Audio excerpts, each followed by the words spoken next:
Okay, recording started. So I was just saying to the class, and then I paused to record, that fifth house is absolutely fucking bonkers insane. It's where the money is actually made. This is the house where, in the second house, if you've got your talents and your skills, well, let's start with the first house. That's why the foundations of the first to the fourth house are so important, and it's important that people build those things before they move on to the fifth one, because the fifth one is like where all of the fifth one is the house of your ego. So everything can go wrong or right for you in the fifth house. So the first house is your self concept. This is not your ego. This is the soul concept, who you are, who you came into this world to be. This is your innate. This is just who you are. You might try to cover it up. You might try to mask it. It doesn't matter. This is who you are. You might learn new skills in life, this, that, and the other, but it always comes back to enhance this self. And this is your inner child, your inner youth. That's why Aries is the first. He's birthed the first. He's young, he's youthful, all that kind of stuff. Then we get to the second house, which is your skills and talents. And your skills and talents, that's your worth. It's not what you do, it's what you have. And you have skills and talents that are innate to you. So that is your worth. That's why self-worth is important. That's why honoring thyself is important. That's why not, being like, people who draw or people who have like those crazy, amazing,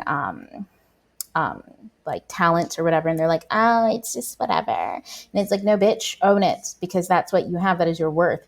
Do not downplay. Actually, my spouse told me this, and it was one of the best things. I always say, I used to have a really hard time taking compliments because people compliment me all the time. And listen, that may sound like a pleasant thing, but it is not, because a lot of people tend to be envious. Like, people feel different ways based on how you respond. Like, usually I will say, when real people compliment you, you can feel that it's real and you feel the energy and it's genuine, because you can be like, oh yeah, it doesn't feel weird. But when people are complimenting you and they have expectations, the energy feels weird, and it's always like, oh, because, I got to take this, but be humble, because if I'm not, the same fucking person's going to turn around and say some fucked up shit to me. I don't even fuck with those people anymore in my life, so it's been so much easier to take compliments in general. But my spouse said this: whenever somebody gives you a compliment, if you have a hard time with it, just say, thank you, I have my struggles too. And that nullifies all of that energy, because not only that, but at a young age, I also understood that seeking external validation was unhealthy. I've seen people do it my whole life. Like, I grew up in Orlando, Florida, home of the fools. So you see people doing crazy shit your whole life. You learn an awful lot. And I was in the city, Orlando. So, life was wild. I still got that Florida in me. But you grow up seeing a lot of shit, and you see people looking for that external validation all the time and being weird. I don't know, somebody has their mic on. I don't know who, but I can hear them. Not me making it sound weird. I can hear you. Okay, I'm just gonna mute anybody that I see with a mic that's like on. Okay, there we go. But let me see. Okay, where was I? I think we're good. But the thing is seeking external validation isn't healthy. So I used to I went from not liking to take compliments from people because they were assholes, and that's when I was really young, like in high school and stuff, to not wanting to just receive constant, dang, child, you could do it so much quieter than that. Then not wanting to receive so many compliments because, I just did not want to rely on external validation. That was like in my college years.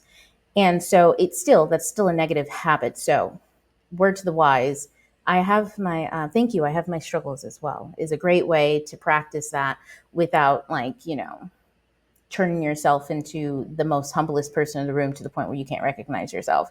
That being said, that is the second house. The third house is the mindset that you adapt to be able to enact your self-concept and your worth in a way that is conducive to you. Now, what I said was, it's the blueprint you have in your mind, the way you go about life, the playing field, the way that you understand life in a way that is conducive for your soul. And then we get to the fourth house, which is your inner soul, right? This is your inner world, the integrity that you build to be able to withstand your fears and also your delusions of grandeur, your fears. It's funny as enough, the delusion of grandeurs aren't in the 12th house, and they're not in the fourth house or the fifth house. They're in the fourth house. This is where all your emotions go to congregate. And And this is where the oracle lives. This is where everything's unorganized. It's all non-material, so you don't really know how things play out, whether this is a good or bad thing. This is where addictions can come about. Addictions to be able to run away from your fears or chase after the fear of not getting the thing that you want, so you chase, or the escapism that comes out of not dealing with and processing emotions. That's the fourth house. You build integrity for you to be able to process your emotions. That's essentially it. The inner world that you build is just the world that helps you understand the world around you. And so that is by processing your emotions. I'm so sorry, my youngest is so loud. Go ahead and sit. He turned around like, I have to sit, bro. Anyways, that being said, the fifth house is now where we take all of that shit, we go out and project ourselves into the world. So I explained this to a client earlier, and so it's on the top of my head, but we live on 4-dimensional planes all at once. 4. You live in the spiritual first, the emotional, the mental, and then the physical. Now, your spiritual plane is where all of your inspiration and original source energy comes from. Now, your spiritual is a slice of source. That's why everybody has a God. Everybody is God in the spiritual sense. Some people be walking around like, yeah, I am God. And it's like, yeah, you're your God. But that's it, bro. Broski. I understand. Yes. Amen to you, but also I am also God. We are all God. So therefore, we don't need to talk about that. That's weird. But there is that sense of the spiritual. You have your higher self, right? But your higher self is a split from the original source. So therefore, it is the direct link between you and source material, or the full non-material, the everything. God is a woman, the she, the creator, all that kind of stuff. Now, if we move from the spiritual into the emotional, this is where that source, your higher self, it knows the vibration. It is it is the vibration. It is the vibration of you. And so in order to act out that vibration, it sends it with force. That is emotion. The force of that's the vibration, the force of the energy. That's the emotion that you get. So your soul is constantly sending you information from source, right? In the way of a vibration or through force, emotion. And then your mindset on the mental plane is how you understand that information. If your mindset's jacked, you're going to understand this energy in a jacked up way. And to top it all off, the information or the energy that your soul is always sending to you is always unknown to you. So of course, you're going to be like, whatever your relationship with surprises or the unknown is likely how you're going to be interpreting any unknown emotion. And that's including if you're asking for health, wealth, abundance, whatever you're asking for, it's going to come towards you. And if you have a jacked up mindset, you're going to look at that energy like it's jacked up. And that's just it, point blank, period. And it's a very, this is the way the psyche is such a crazy place. The mental plane is absolutely insane, but whoever rules your mindset rules your spiritual energy, which is why, when you get brainwashed, brainwashing doesn't happen by people playing a bunch of stuff in front of you in a locked room in a padded cell. It just happens by convincing you to give over your thinking power to something or someone else. And so you're constantly thinking these scripts that you never thought of yourself. You don't ever challenge them. And this is not you all, because you're here, but a lot of people who are pretty dense who will literally start talking like what they call it, the thing on the back of the cars, bumper stickers. People just start saying things that are on bumper stickers, and you're like, do you have two thoughts in your head? Do you ever question anything? Because you literally just said two contradicting things. That's because they gave over their power of thought, their mental plane, to somebody else. And that somebody else feeds them scripts, and that's what pops off, and they just happily follow that script, not even a thought in the world to what's going on in the physical world, or what the energy is that's attached to it, or what their soul even wants. So that's why the mental plane and having ownership over your own thought space is important. And the way that you do that is through 1, meditation, but 2, understanding that no thought is your own thought. It's either coming from your soul or from some external place. And the way that you interpret it is just based on the way that you choose to interpret the information. So the more ways you have to interpret something, the better, which is why knowledge is power. So anyways, so we get to that concept. Then the physical dimension. Now we just mentioned this is the fourth dimension, right? Or well, not the fourth, but this is the fourth plane that I'm talking about. Well, let's not get into the different dimensions, but the fourth plane, the physical, is just full of the stuff that is. No interpretation about it. That's the third plane. So if you look in I'm in a kitchen right now, but I have a pen. This, I already said that it was a pen. That's the mental dimension, but is the physical dimension. Whatever you look at, whatever you smell, you just interpreting the physical space around you or physical matter. What is physical, and that's it. So, if you can understand that concept, then you can understand that the connection between you and your soul, there's quite a few different pit stops that it has to go through. And that's why understanding yourself through the four houses is so important, because now we get to like the fifth plane, I don't know what the fuck we're going to call it. But essentially we get to the fifth house.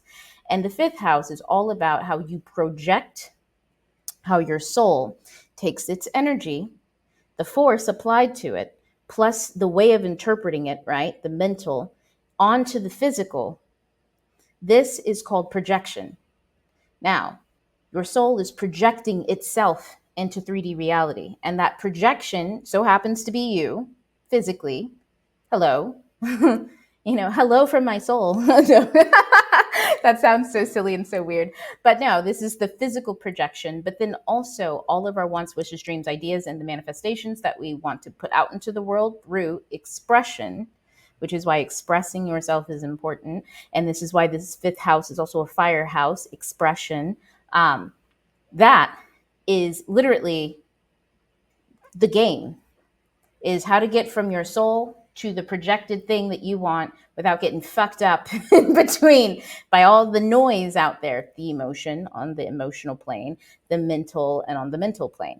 And I mean, if you think with spirituality, it's a great way of going about it, because if you understand stories and stuff like that, you can understand all of these energies, this, that, and the other, and then be able to project yourself a little bit better. Again, that's why knowledge is power. So we're going to start talking about the fifth house. I know I took a few minutes to talk about that, but it's so important for everybody to really know all that before we get into what we're getting into. Also, let me open up the chat in the classroom just in case anybody has anything to say.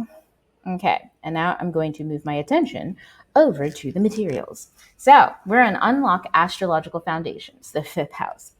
So much fun. Absolutely. Let me tell you really quick. Oh my goodness, my nose is itchy, and of course I'm on camera looking like I'm picking my nose. Before we open the door to the fifth house, or I should say, as we open the door, I'm going to say that one of my best friends, ex-best friends, was a Leo. And so I am very, very, very well acquainted with this fifth house energy, because this person really represented a lot of the Leo energy, all the way down to the positive aspects and the negative. And I want to say, a Leo is very much a lion in the fact that they are glorious. But when they are insecure, they're like Scar. I've had to kick so many Leos out of my life. I think it's because of the insecurity, and insecure Leo is a disaster to be around. They are miserable. Not because, first of all, they can be catty. Meow. My son is at a 5th degree, so I feel like I'm allowed to talk shit on Leos, even though I'm not a Leo. But they're fucking catty when they get pissed. But they also seek so much fucking attention, because they are very attractive. And when they don't feel validated naturally by their environment, they feel so out of sync with themselves. And of course, naturally, because it's a very attractive, the sun, the sun is glorious. It gives life. You know what I'm saying? It deserves attraction. But a Leo that does not know itself is a miserable Leo. Yeah, go to the bathroom and cough. Oh my God, in the middle of my class. Not me side-eyeing my child. Anyways, this is how our household goes. So in the fifth house, we have the house of, oh my goodness, it's kind of like that house. I want to say it's the fun house. It's the place where you go when you like my friendship. The reason why it was such okay, this is slightly selfish to say. I'm a very spontaneous person. I grew up in Orlando, Florida. Shit's popping off all the time. But going to Disney was like a thing you do when you used to skip school because you're bored on a school day. And I'm worse with it because I'm an Aries rising, so I am really likely to just pop off and do some random shit at any point in time with all the fucking confidence in the world, because I'm the only one in my own race naturally. And it's not because I think anything of other people. It's because there's no other people to think anything about, because I just be taking off on my own. Everybody's taking 5 hours and I'm already gone. So I love adventure. And my Leo friend, oh my God, he was just as adventurous as I was, but also on a mental level, on an emotional level, and on a spiritual level. Like we were linked. I'm pretty sure we are like soulmates in a life or something like that. Like we are just, we must always go round and round and round. However, that being said, that spontaneity, that energy comes from joy. It comes from pure bliss of being your inner self, of your inner world manifesting so naturally. And that's usually when I say like soul connections and stuff like that. A soul connection is any connection that you have with anybody where you can just be your goddamn self. And they're themselves. And there's no ifs, ands, or buts about it. There's no confusion. There's no question. Oh, Dre, let me mute you really quick. There's no confusion. There's no question about it. You just can be yourself. And there's no more beautiful a relationship. To me, those are the only friendships that I entertain. I can't be friends with nobody if I'm not myself, like 100%, because I'm sorry, I refuse to dim my light or make room for somebody else's insecurity. It's just not a thing that I do. It's a thing I refuse to do. It's just, I don't apologize for it. And I think that's what hurts a lot of people's feelings, because I told this one girl once, I was in college and she wanted to be my friend so bad. And I was like, look here, honey, I'm a terrible fucking friend.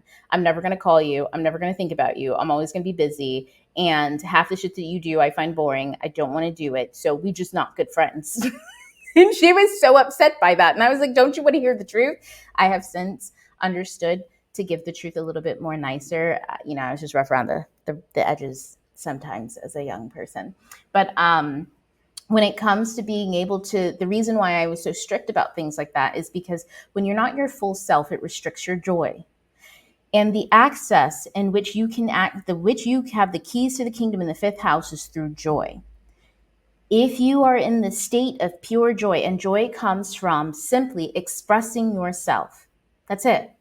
The ability to express yourself. That's the most fundamental joy. That's why anytime you're in a relationship and you feel like you have to hold you can't say something, or you have to act different, or you have to be different. And these are close to friendships, relationships, coworkers, fellow students. I don't care what kind of relationship you have with somebody. As soon as you're not able to be your total self, if you have to mask yourself at any point, you are lowering your joy radar. And lowering that is the less that you can express. The houses 1 through 4 that's trying to project itself into the reality. Like that's why the complimentary podcast on this is the fifth house. It's the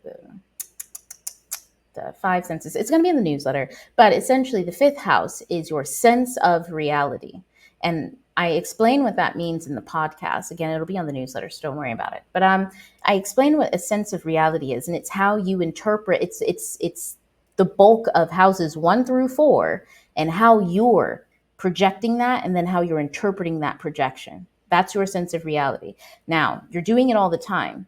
So if you can become aware of when you're doing it, and when you're aware of how you're interpreting things and how you're looking at things, if you can step away from yourself, like I do this all the time. For some reason, I think I'm way uglier than I am. I always do this. And it's because I I grew up in Florida, and also my mom's very attractive, and I watched her be harassed left and right by everybody for being attractive. People loved her, people hated her, people loved her, people hated her, people who loved her hated her, people who hated her then eventually grew to love her. It was insane. And it just drove her crazy all the time. And I just mean she would just be so annoyed with people. I think that's where I get it. I'm just so annoyed with people. But because I saw that, again, me, I was like, I'm learning lessons. So I was like, when people try to tell me, and it goes again with that that external validation thing, or people giving compliments, and people tell me that I'm pretty or this or that, they must want something. Because I knew that when it was with my mom, when people were throwing out them compliments, oh, you're so pretty, you're so this, you're so that, oh, you're fashion, this, that, and the other. Then a bitch had something to say 2 seconds later. And it was because they always wanted something, whether they wanted her attention, whether they wanted her to ask somebody something because she just so happened to know people. If they wanted whatever they wanted, it was always, oh, Ronnie this and Ronnie that and Ronnie this and Ronnie that. And then it was Ronnie this and Ronnie that and Ronnie this, Ronnie that. And I was like, absolutely the fuck not. So I just grew up to think that if somebody was complimenting me, they wanted something. So essentially, I just assumed people must really think eventually, you tell yourself that long enough, you forget that that's why you do it. And so by the time I was in like high school, people would say or treat me like I was pretty. And I would just immediately be like, I would just immediately go from looking at how they're acting straight to that's sketch. What do they want? I was misinterpreting people's signals left and right. It drove guys crazy. Anyways, I have that tendency. So for me, when I'm sitting with myself and I'm meditating, anytime I start feeling intense joy about myself, and then I see myself in a way that I think is like, oh, not this, not that, kind of ugly, or this or that, I immediately, and it's the hardest thing to do in the world when it's something that you've done for so long. Also, this girl called me ugly once when we were in preschool, and I think I really took that to heart. That sounds so petty and stupid of me, but I'm a Venus, okay, and I didn't know any better back then. That girl was like, you know what? You're not that pretty. And I didn't even know, I didn't even really know what pretty was. I had to ask. And so I don't even know why she said that. Obviously, she heard somebody talking about me. Jealous bitch. But anyways, I'm just, I'm pretty sure I took that shit to fucking heart when I was a kid. And so it's deep rooted work that I have to do. And I just, when I'm meditating, that ability to separate yourself from that perception that you have, it can be incredibly difficult, but I challenge each and every single one of you, when you are in a state of feeling joy. I don't know if you use plant medicine. I don't know if you do meditation, yoga. Doesn't matter what you use to get yourself in a meditative state. Although I do suggest that you try doing it through just breath work. No extra aids, but we don't shame anybody here for whatever they do to do what they got to do. That being said, whatever you do to get yourself in that meditative state, when you start feeling joy, when you start feeling like, oh my goodness, like life is popping, when you're just having them dreams and you're just seeing, or what you're seeing is your soul talking to you, telling you what you truly want and desire and wish. And you're like, yes, I want to manifest this. I want to manifest this. The moment you start feeling bad about it, I challenge you to to pause, sit in that negative feeling that you have until you can separate yourself from it. When you can and when you do, you will finally release yourself of it, because you can never tell yourself again. For me, I had to do it I didn't have to do it a few times, just did it once. But yeah, I never tell myself that shit again, because now I know I was just tripping. Because again, if it's you, you can't separate yourself from it, and you wouldn't want to, because you inherently are joy. That's your soul. Your soul is joy. You inherently are joy. Anytime you are removing yourself from self-expression, you are lowering your joy. So therefore, you are your self-expression. You are joy. So anything that detracts from that is not you. If that's all you needed to hear, everybody listening to this, I'm probably going to put this one up on YouTube, because this is too good not to share, this like entire fifth house thing.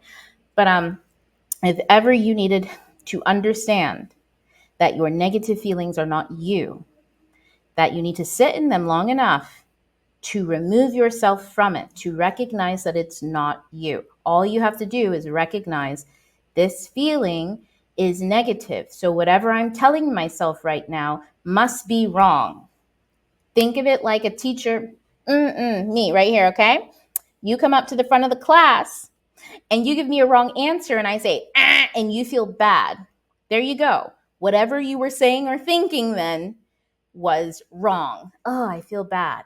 That's all you got to know. That's all you have to know. You do not have to try to convince yourself of why it's wrong, this, that, or that. You just have to know that when you feel negative and whatever you're telling it yourself in that moment is wrong.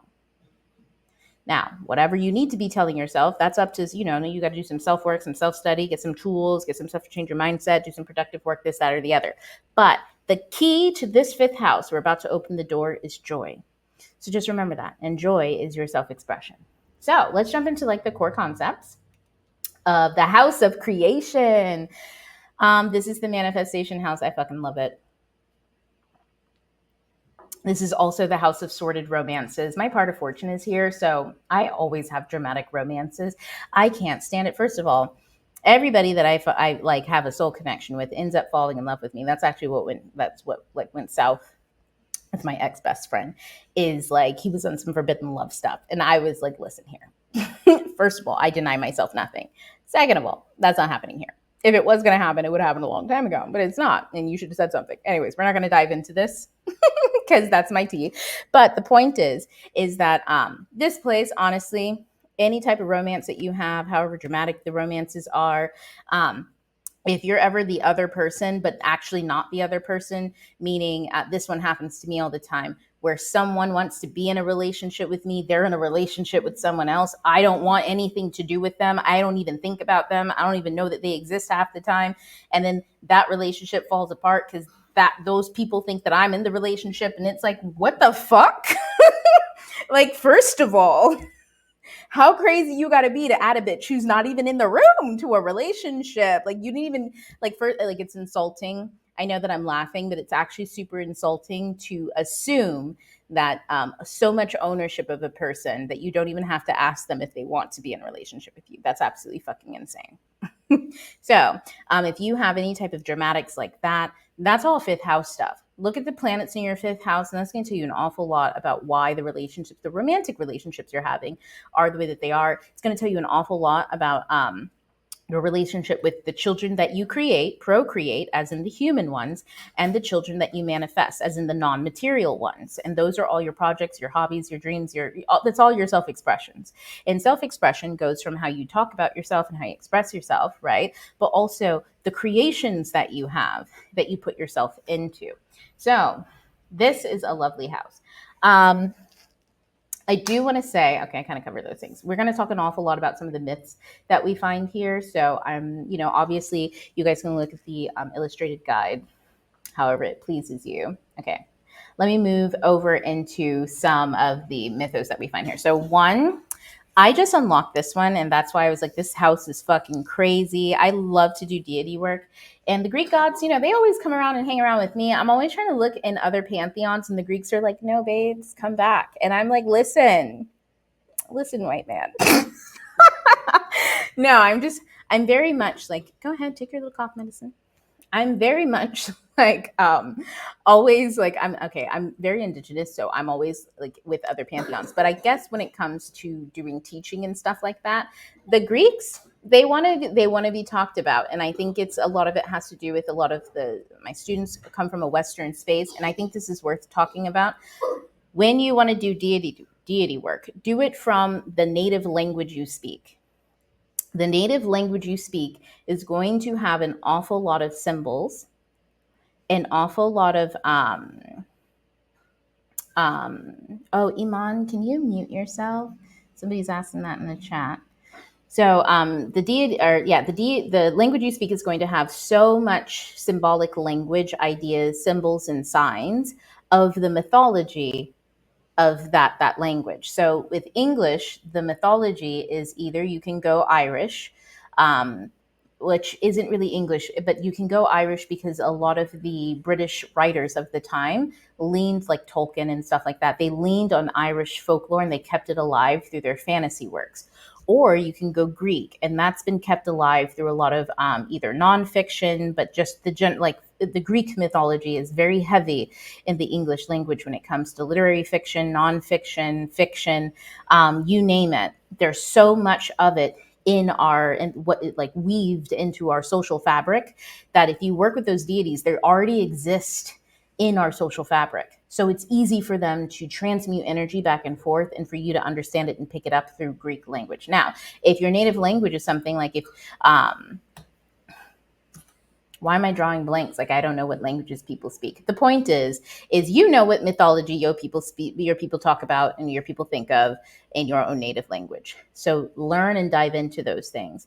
But if you live in a Western society, in a Western world, it's worth it to look at Greek things, because when you read literature and stuff like that, they're more than likely to rely on Greek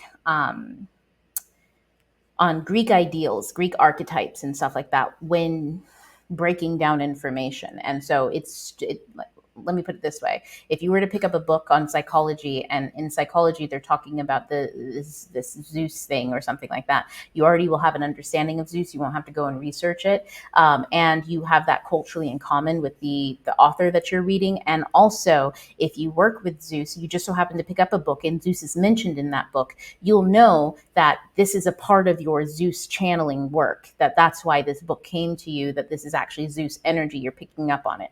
So there's so many reasons why you'd want to stick to the mythology of your native language, but that's one of them.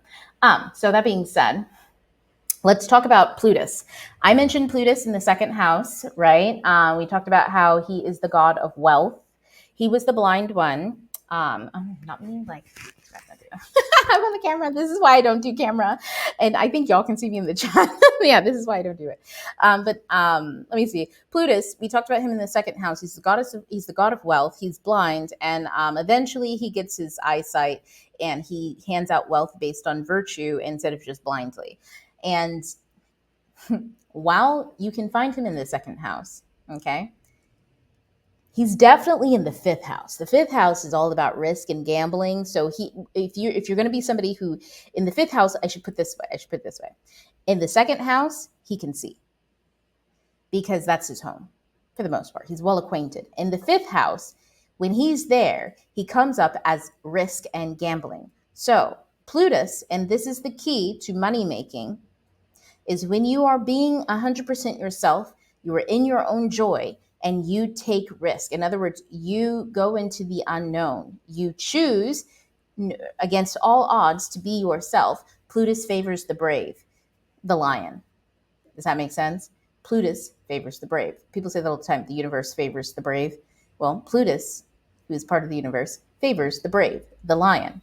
So the more that you are in the Leo energy or you're in your fifth house energy, Plutus shows up and Plutus hands out wealth. And it's really easy for him to see you, or I should say he's blind in the second house. He's not blind in the fifth house because he can see your energetic vibrations. Think of him as Daredevil in the fifth house. That's crazy that I just threw that analogy out. But think of him as Daredevil. Daredevil can see and hear everything. Oh, he can't see shit, but he can hear everything. And he has like these telepathic like ability to like plot out a room and this, that, and the other. Plutus is like that. He can see your soul, but he can't see your physical human projection. So that's what makes him blind. So if you're yourself, if you're in alignment with your soul, alignment with your energy and your joy, he's going to be right on top of you. And on top of that, we have Dionysus in the fifth house. Now, Dionysus is the god of wine and stuff like that. Let me tell you his birth story because it's kind of wild.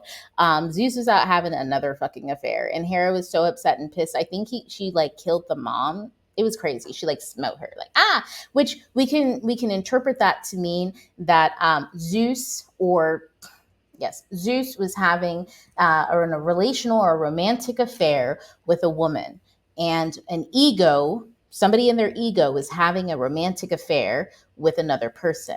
And that person's super ego or sense of propriety, sense of not their higher self, but their self of like their civil self. Oh, I can't believe, think about it. This woman is the one who would be doing the walk of shame in the morning. And she, because she knows she deserves better. She knows that she shouldn't be with this person. She knows that she, like, for whatever reason, based on societal ideas, does not like the partner that she chose to go home with. That's kind of what this story represents. Now, the child born from that is Dionysus. Dionysus was born from Zeus's thigh. So not from the woman involved, but from the ego. So essentially, whenever someone has that kind of relationship, imagine there's two people, they do the dirty, and in the morning, the other one sneaks out all ashamed and is like, don't call me. Oh my God, I never do this. This is so embarrassing. I can't believe I'm here. The other person is not feeling so great. God of wine. Anyway, the other person their ego is being attacked. Do you get what I'm saying?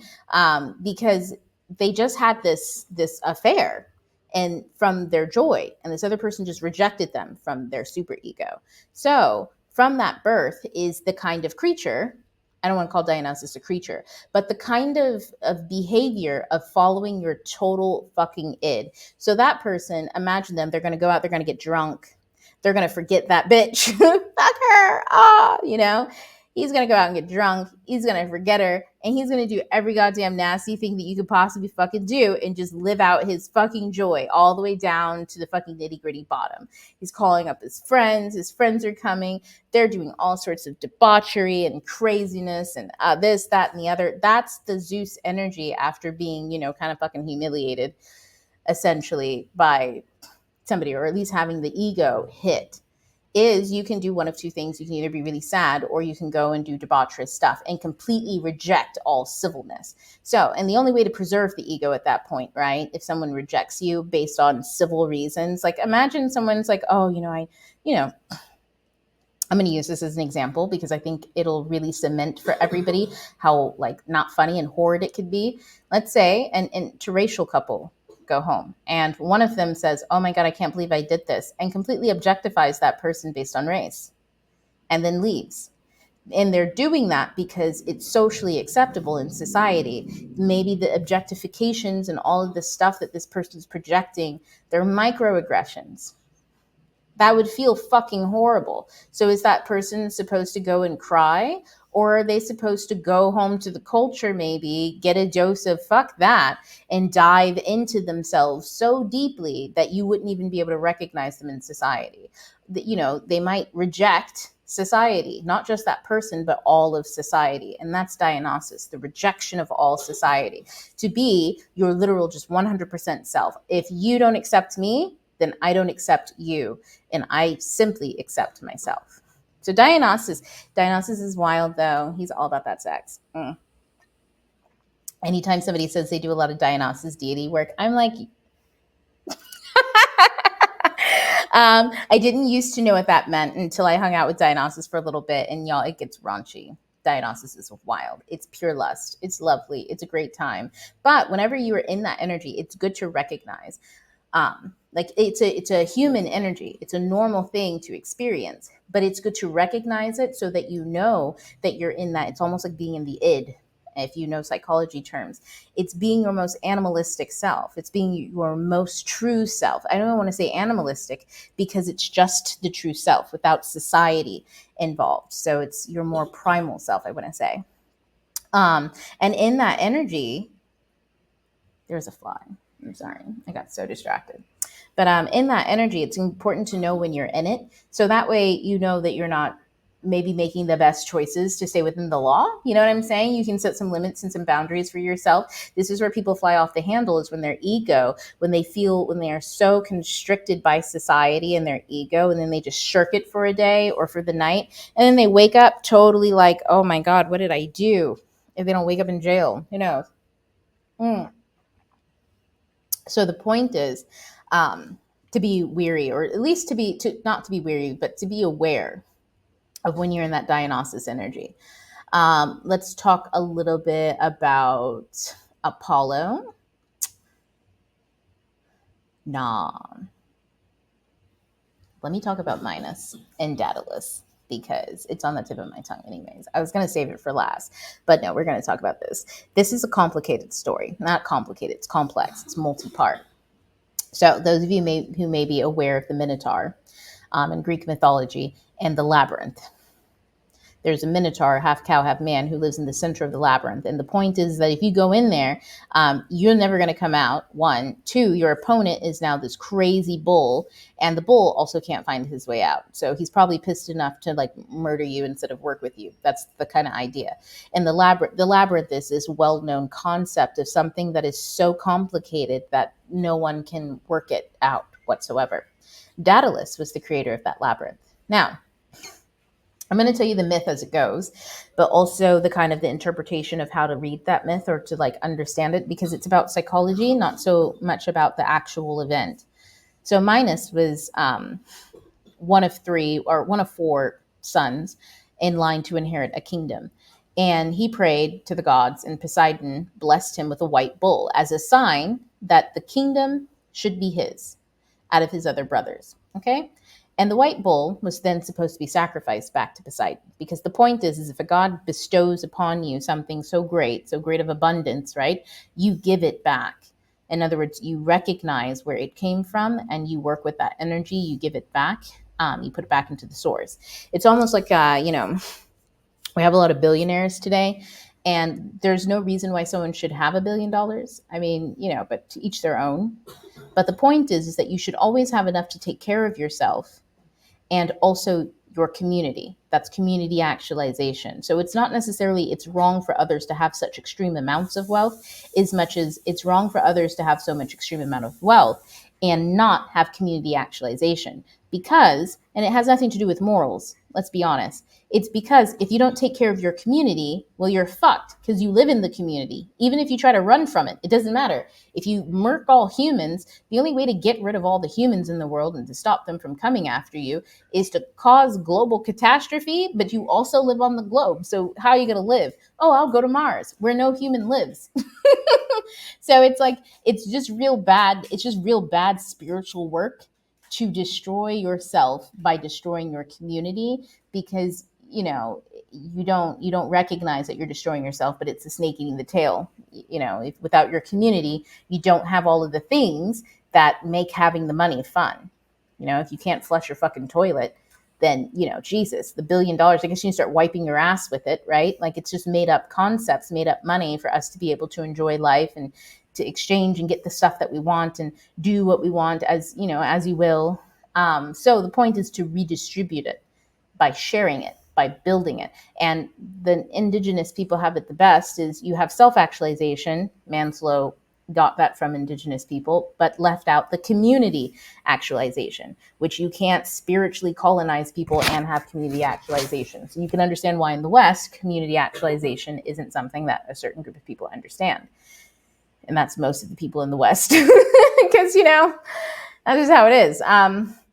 So until that kind of is understood, it won't be settled. And all it takes is for, about 10% of people to realize and to divert from that in any given place. 10% of people in the city, 10% of people in the state, 10% of the people on a whole national level, whatever. It only takes about 10% of people to change their minds about something for the entire network to redistribute itself. So, yay for spiritual awakenings and Pluto and Aquarius. But as I was talking about with Minos, that's the reason why you give back. Is giving back is to keep the webbing afloat. And think of Poseidon in this instance as not just the ocean, but the social network in which we are all attached to. It's a non-material network. Think of it as like a huge net, and we're all fishes in that net, and we just live in happily. He keeps it all together for us, and we're all connected to it. So you give back to the netting, so that the netting can be reweaved and cleaned and kept nice and safe. And if you don't give back to the netting, holes get in there. And then all of a sudden, all the fish start going into the different channels and getting fucked up, I don't know, by orcas. I don't know why there's a netting, but there's a netting. And I don't know what's on the other side, but today it's orcas. So the point is, give back, take care of the netting, and it takes care of you. Minos didn't do this. In fact, he was in love with that white bull so fucking much, he sacrificed a fake ass cow as if Poseidon wouldn't notice. And and Poseidon was like, you little bitch, fine, and did what all Greek gods do, which is ruin people's lives. And he made his wife fall in love with the cow. Now, here let's talk about interpretation again for a second. His wife probably didn't fall in love with an actual fucking cow. She fell in love with whatever the cow represents. And in this aspect, we can understand that if Poseidon gave it a cow so that he could have a kingdom, the cow represents prosperity, abundance, but most of all, power. So his wife fell in love with the power, not Minos. So they end up having a kid, and that kid ended up being a half cow, half like human, which meant he probably was maybe a little I don't know how we want to interpret it specifically. It can be interpreted in many different ways. Minos loved that fucking white bull so fucking much. He probably wanted to be the white bull. And now he has a son who is essentially an incarnation or a manifestation of exactly what he wants. But it's not for him. So what do you do when you manifest something that you want, but it has 2 feet and it can run away? You build a labyrinth. So he ended up calling over Daedalus. And, Daedalus, he's a father. He gets it. You might know his son, Icarus. So he's like, Daedalus, I need you to construct a maze to keep this son of a bitch here. Now, could it be that his son was half power, mad with power? I don't know. Could it be that his son was the golden bull? The one who should rule all, the one who is bestowed, like as if Poseidon's like, you know what, fuck you, Minos.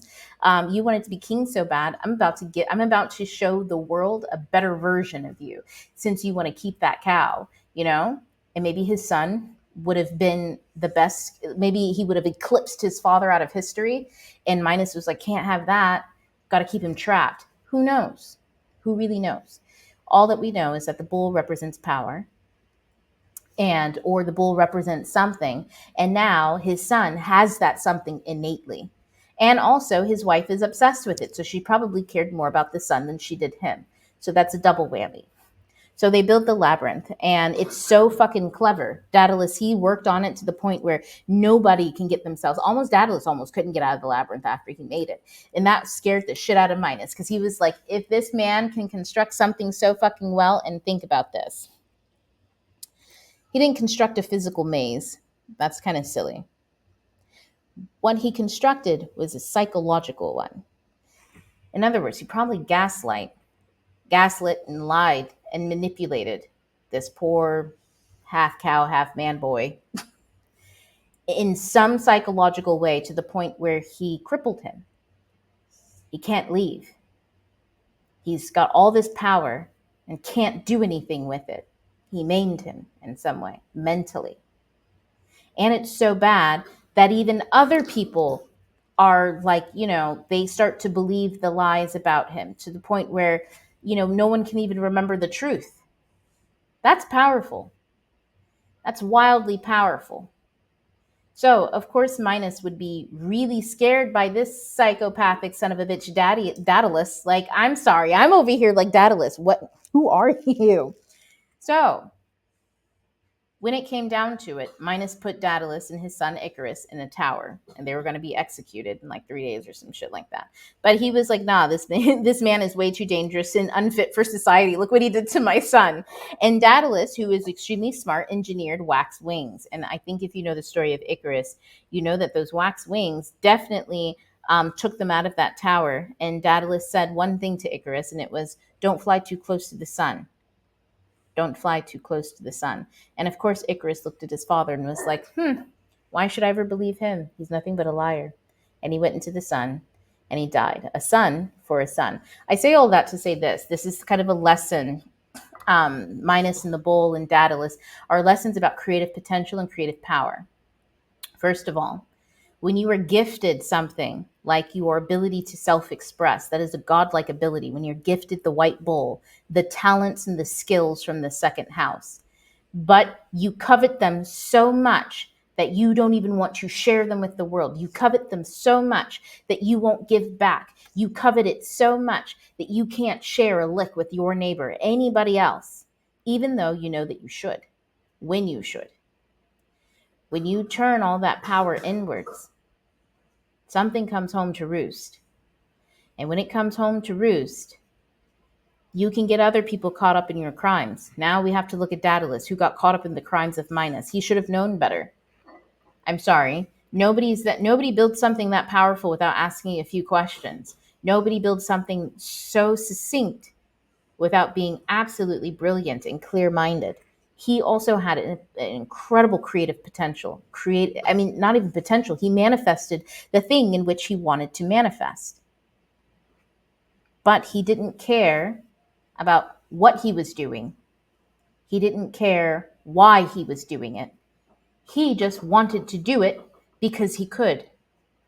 Knowing why you want to do something and having integrity and your own values and morals and skill sets will save you from being in a situation where when you need someone to believe you at your most crucial point in time, they don't. When you need the most precious person to you. Do you think Daedalus cared more about his labyrinth or his son? Who knows?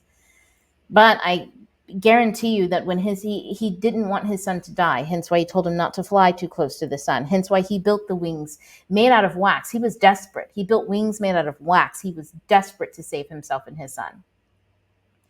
All so that his son would not listen to him and plummet straight to the ground, which is, the tale of ego as well, Icarus. But we have to ask a lot of questions about the relationship between Daedalus and Icarus, because, was he a good father? I don't know. What kind of father allows another one to trap his son the way that he did, the Minotaur? Those are some good questions. So this is why our mindset, our inner world integrity are extremely important, because in the fifth house, it is not only our wildest joys that we can manifest, but it is also, but we can, it is also our wildest nightmares, and you can manifest exactly what you wanted and lose everything in in order to get it. And that's also kind of a lesson of understanding why we manifest things. Daedalus was using his creative potential, but was it for himself or was it for Minos? We don't know. That's probably another reason why it's really good to understand some of the Greek culture at the time and what was going on and how people, viewed other people, things like that. But we, don't have as much as that literature or that much time. And so we're just going to go on with the concept of saying it's good to know why you're manifesting what you're manifesting. And it's good to keep your community in mind when you do that. And your community isn't just your wider community, like your neighbors. It is also your chosen community, the people that you live with, like your children, your spouse, your parents, your relatives, your friends, and then obviously your third space people, like the barista that you get your coffee from, the librarian from up the street that you see once a year when you check out that one book. You know, the lady who orders your who makes your pizzas, the one pizzeria. Those are your third space people, but they are also your community. So it is good to keep those people in mind, not in your inner world, but to ask why. And when you ask why am I doing this, also ask, okay, how does this impact my community? Is there a reason that I'm doing this that aids my community, that benefits or destroys or this or that? Now, what these answers are is all up to you. Honestly, I'm not here to be like the moral oral or police or anything like that. I'm just here to let you know that when you don't ask the important questions, shit can happen that you don't see coming. So that's Minos and Daedalus. Also in this space is Aphrodite and Apollo. And I'm going to tell you a really quick Aphrodite sentiment because this one, oh man, this one's kind of wild and it's more so on the romantic lens. The other one is more so about your creations and what you make and stuff. And also Daedalus and Minos, they were both fathers. And I do want to mention that the fifth house is also the house of the father. So this is how the father, which is why also lying, fathers who lie, it's a bad mix. Fathers who covet their son's power or fathers who covet things end up manifesting it in their own children, or maybe seeing it, glorifying it, finding it horrifying, all sorts of stuff. But it's the house of the father. So any of your any daddy issues do come from the house of joy. If you have a hard time being joyful, you might have some daddy issues. Which, funny enough, this just zinged into my head. My friend, I'm pretty sure he had some daddy issues because his dad did some crazy shit, and it made his happy home go into a sad home, and then everybody was just pretending, I guess, like it didn't happen to make up to just get along, and I think that went bad for him. And then he turned from the mighty Simba into fucking Scar, and when I had to leave, I was like, absolutely the fuck not. Anyways, so daddy issues definitely live in the fifth house.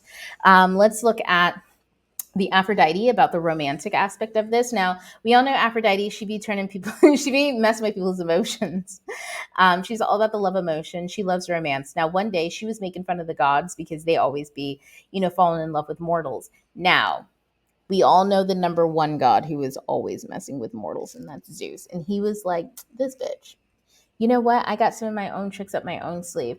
And so through his own machinations, he kind of put a spell on Aphrodite, and she ended up falling in love with this. He was like a prince, gonna be a king. His name was Aquinas. Let's just call him Archie. Okay. Not me just destroying Greek names, but let's call him Archie. So she falls in love with Archie. Archie's beautiful. He comes from great pedigree. He's an overall really, like, I want to say in my imagination, he really is a beautiful stand-up man. But maybe he's a little reserved. Maybe, he hasn't said yes to anybody yet. And he's kind of a golden child of his own family. You know what I'm saying? So she ends up spell on her. She's got a spell on you. And she falls in love with him. And she goes over to him and she's like, listen, Zeus sent me to you for us to get married. And she's like, my name's Phaedra. or some shit from some other kingdom, from like Sparta or some shit like that. She was lying. And I don't know why she lied. I think maybe she was a bit nervous because she'd never done this before. The point of the story is she was making fun of all those gods for falling in love with mortals because she'd never done that. Like, she's the one who be making people fall in love and like seeing them in their romantic like, you know, putting them through the fucking hoops and loops and all the romantic um turbulence and stuff like that, but she never really experienced it.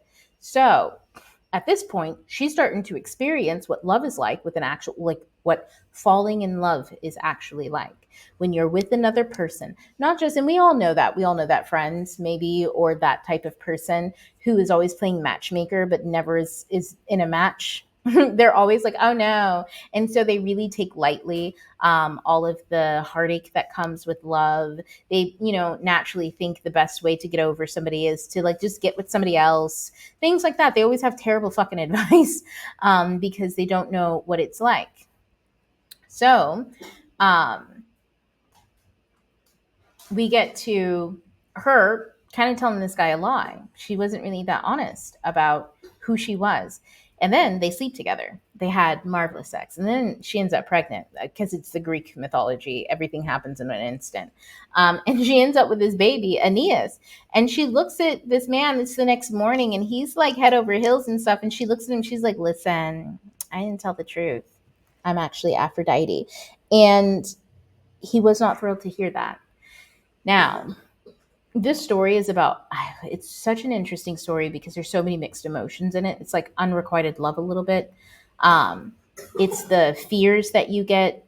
It's the unknown. It's the being in he wasn't thrilled to hear it because one, he was dead over heels in love and terrified at the prospect of being with the goddess. Because when you're with it, when a mortal is with a god like that, they always end up getting fucked up in some way. The Apollo story is going to highlight it in a minute, but they always getting fucked up. I mean, we just heard what happened with Dionysus, how Dionysus came to be about. You know, he was with Zeus, and then Zeus was with this woman, and then Hera came and was like bat bat, and you know that wasn't that poor woman. But the point is that whenever a god or whenever somebody who is totally in their soul power, totally empowered, is with someone who is kind of asleep, playing the roles in life or kind of really deep in the matrix, there's always some type of heartache that comes into play. And I want to say it's kind of like when an alchemist falls in love with somebody who is extremely neurotypical. Like, if anybody has ever experienced a spiritual awakening before someone that they're in love with, then you'll know exactly what it feels like. All of a sudden, you're awake and someone else isn't. And you know that there's a ticking time bomb on this because you're incompatible now. In order to be in a sustaining relationship, you have to be compatible. Now, two people who were asleep can be incompatible and then just be like kind of dimwits and fools bumbling about their incompatibility and making up excuses for it left and right. But when someone has had an awakening, they cannot help but see the obvious. And in doing that, you can enter into manipulation, you can enter into fear, all sorts of things can go wrong. So that's essentially what it means when a god falls in love with a mortal. It's just anytime someone is growing or has a growth and someone else doesn't. So anyway, so she had a baby and she was like, listen here, Archie, I'm gonna take our baby. He gonna be raised by nymphs for 5 years, and then he'll be with you. But you can't tell nobody about me or this relationship, because if you do, the gods will see it as boasting, and some fucked up shit might happen to y'all, and I don't want to see that. But anyways, our son, he's definitely gonna be like he's gonna be the progenitor of Rome. He's gonna discover Rome itself or some shit like that. And so Archie's like, all right, and then she leaves. And the story, it has this somber fucking feeling to it. Like it's the worst fucking, it's the worst romantic story ever. But the key here is that Aphrodite is forced to reflect. She's forced to reflect on all of her behaviors and everything that she's ever put everybody else through. We can also look at the lens of, the spell is unbroken. I forgot to mention this. After they have sex and stuff, and she wakes up the next morning, the spell is broken off of her, and hence why she's like no longer in love, and it's just like, oh, here's the baby, and he's going to be raised by my friends, and essentially he's going to be raised in a spiritually, before he's raised in the matrix.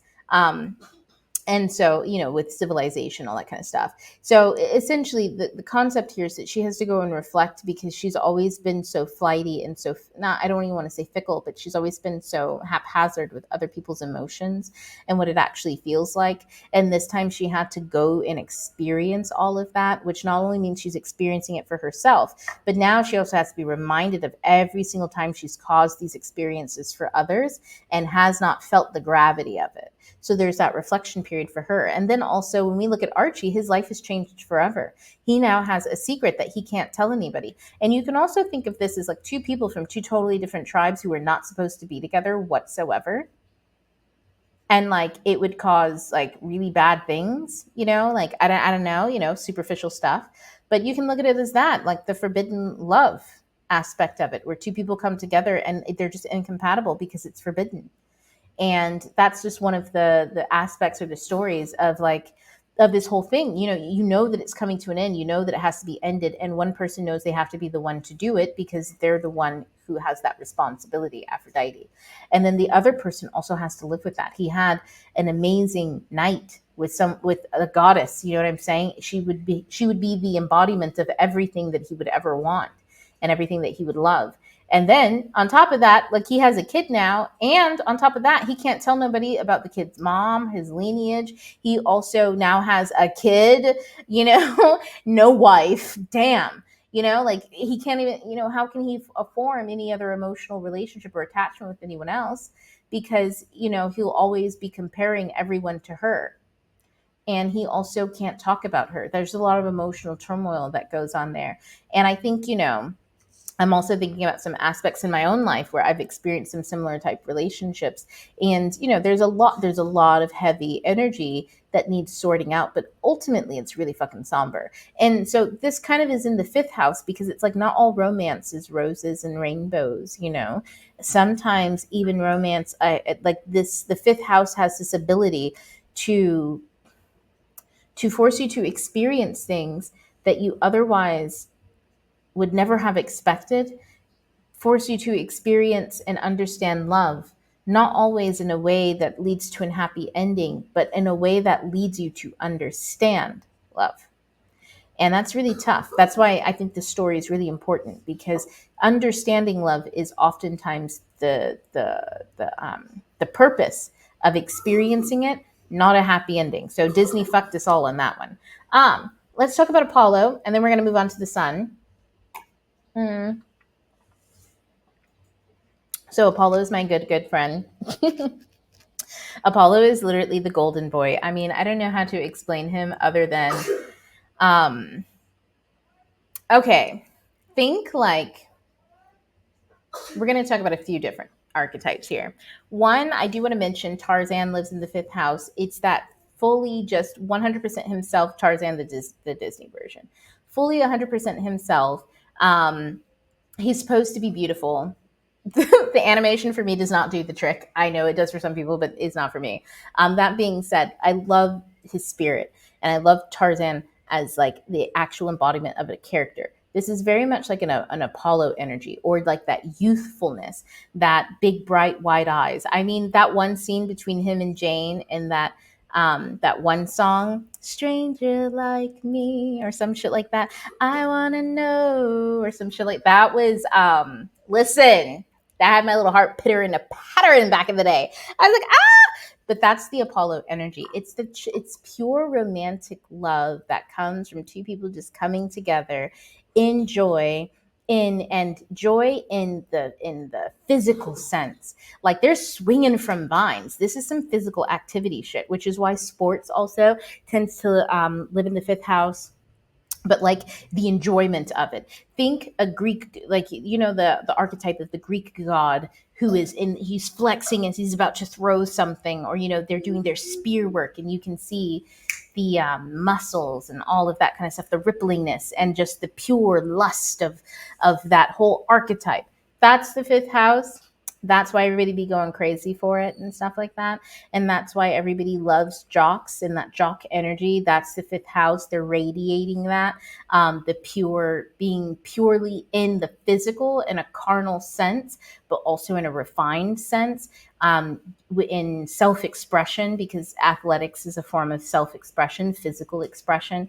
And especially the more wild the sport is, or at least the more someone is moving their body in a sport, the more popular, the more interesting, and the more energy it seems to kind of put out, because we're getting to see so much physical expression, which is why dancing is a really popular sport. But let's talk about Apollo in Hyacinth, because Apollo represents a few things. One, the sun. He's the brother to, or yeah, he's the brother to Artemis, the moon. So this is the fourth and fifth house, brother and sister. And so he came second, right? Artemis came first, fourth house, and from the fourth house helps deliver the fifth house. And the fourth house, remember, is the menstrual, the moon, all of that kind of stuff. And I was saying this to a client the other day. It's super important for all of you who are menstruators.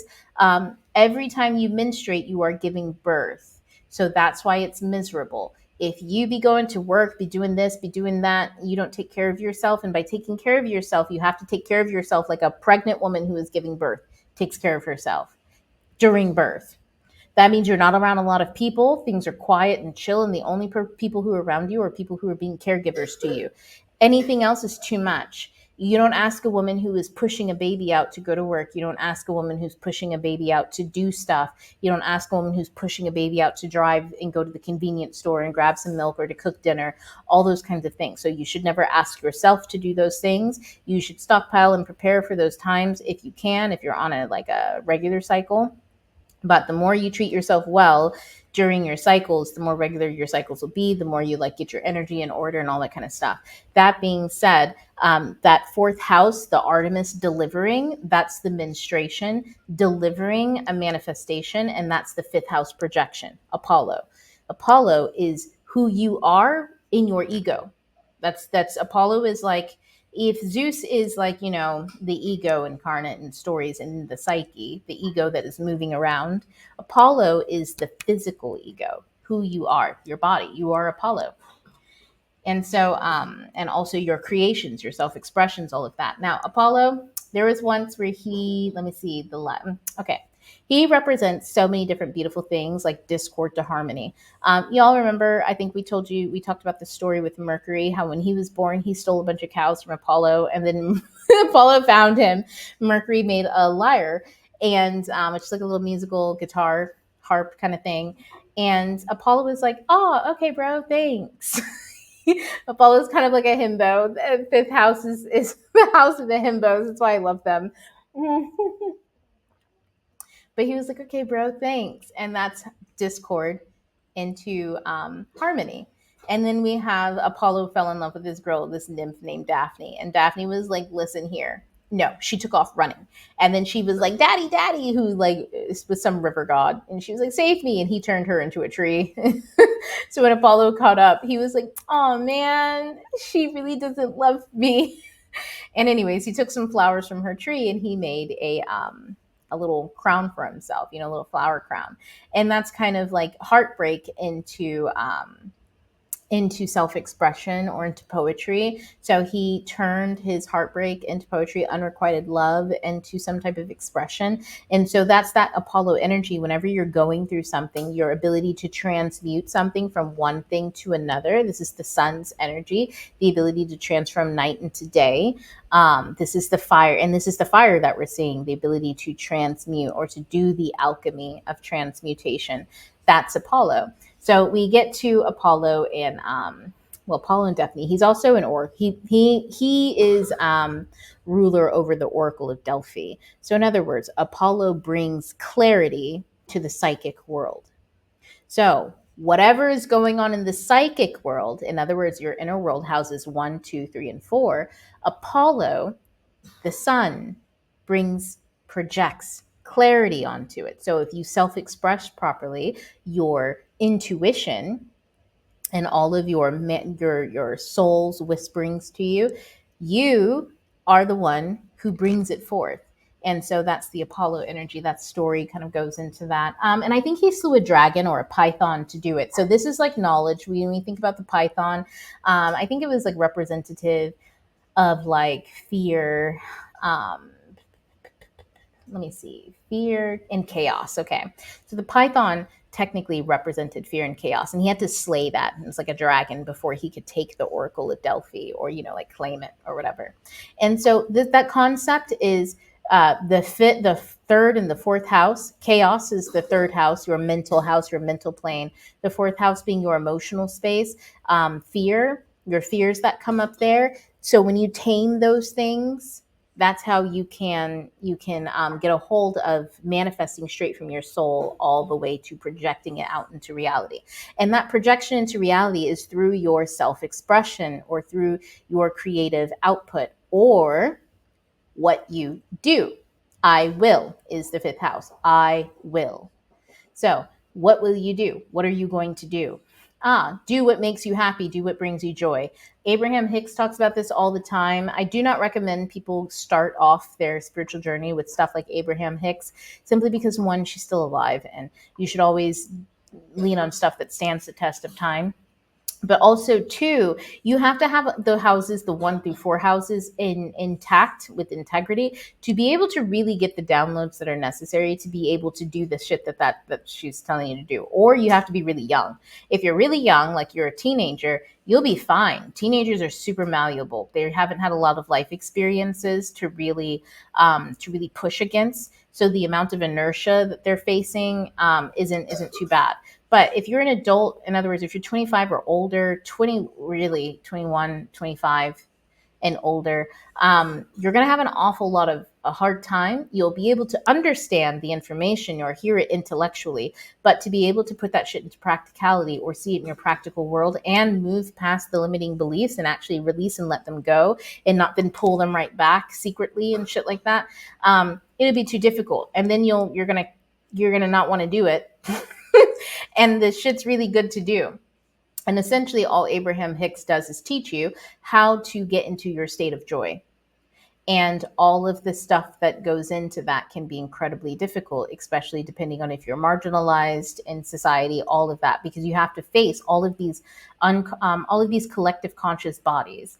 And what I mean by that is, as a woman, if you are a woman, you operate in the woman collective conscious body. Men don't. They don't have that collective conscious body psychically to operate in. If you live in America, you live under the American conscious body. If you live in New York, you live in the New York collective conscious body. If you live in Nebraska, then you don't live in the New York one, you live in the Nebraska collective conscious body. And so you can see how people, like those collective conscious bodies, have their own scripts. That's like those super egos. It's like Hera. Those are like little Hera eggs. And you have to break out of all of those collective bodies to get to your spiritual one, just yours. Now, the breaking out of it and releasing it doesn't mean that they go away. It means that you no longer see yourself, you're no longer blind to it because you're inside of it. When you're outside of something, you can see it. And so you can say, I'm sorry, hold on, guys. No talking. Yeah, no. So when you're in the collective conscious body, you can't see it. You're just going to act in scripts that you don't even know are there. When you're outside of it, you can see it. You know that those are scripts and that they have nothing to do with you. They're not yours. So you don't have to abide by them. You can just toss them aside. And that's what's important about that, essentially. But I was talking about the collective conscious body. But with all of that, I can't remember what I was saying. Children distracted me. I'm so sorry. I'm going to put them outside next time. Make them sit out in the rain or something so they can know. Never distract mommy while she's teaching.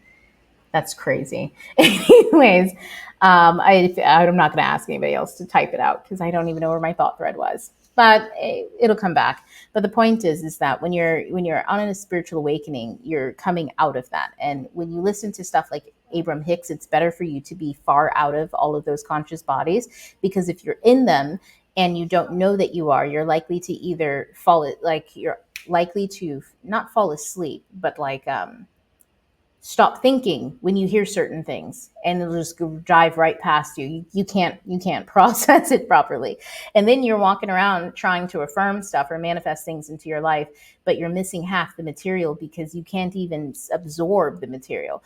And that's a natural and normal thing, but the thing is that you want to understand what you're doing as you're doing it, and you want to, for the most part, understand who you are, what how to make yourself present and observe yourself in those things. And then you can start introducing that kind of material in, because when you come up and you're challenged by things, you're more likely to succeed instead of spinning around in circles. But, spinning around in circles is fine too. There's nothing wrong with that. It just takes longer. Now, the last Apollo story that I wanted to mention is Apollo and Hyacinth. Well, his name was Hyacinthus, but we're just going to call him Hyacinth. Hyacinth he's a cutie, and he was very athletic. And him and Apollo, they were lovers. They were so in love. He was Apollo's favorite. And they were out playing sports one day, and I guess they were playing like discus. And Apollo, he threw it with the might of a god. And Hyacinth is like, I'm going to go catch that and show him just how good I am and this, that, and the other. I think he was being a little bit of a show off, which happens in the fifth house. That's the ego. And he goes to catch it. And Zephyr, who is the god of wind, he also like Hyacinth. And to be very specific, he's the god of the spring wind. So the spring, early summer. Okay. So he was a little like, I can't stand Apollo. He gets all the, Apollo brings the warmth and he's the wind. You know what I'm saying? Everybody's looking forward to the sun, not the wind. So, he's a little jealous. And so he makes the disc go a little left. And, apparently it hit Hyacinth, who he was in love with. So Zephyr was not the best. But it ended up killing Hyacinth. And Apollo ran over to his lover, his blood spilling out all over the place. And he was like, no, I refuse to let Hades even take his soul. And he turned him into a flower. So the point that I wanted to make about this story and the fifth house is there's a lot that goes wrong here. And a lot of that is attached to ego.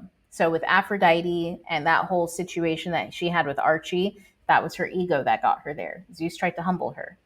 When we talk about this Apollo and Hyacinth situation, Hyacinth, he was really in his ego, about not only his expression and self-expression, being really good at this sport, but also his relationship with Apollo, they were both out there just soaking themselves in, and it stirred up the wrath of Zephyr, who was also in love with Hyacinth, but in his folly of being emotionally disturbed, accidentally killed him.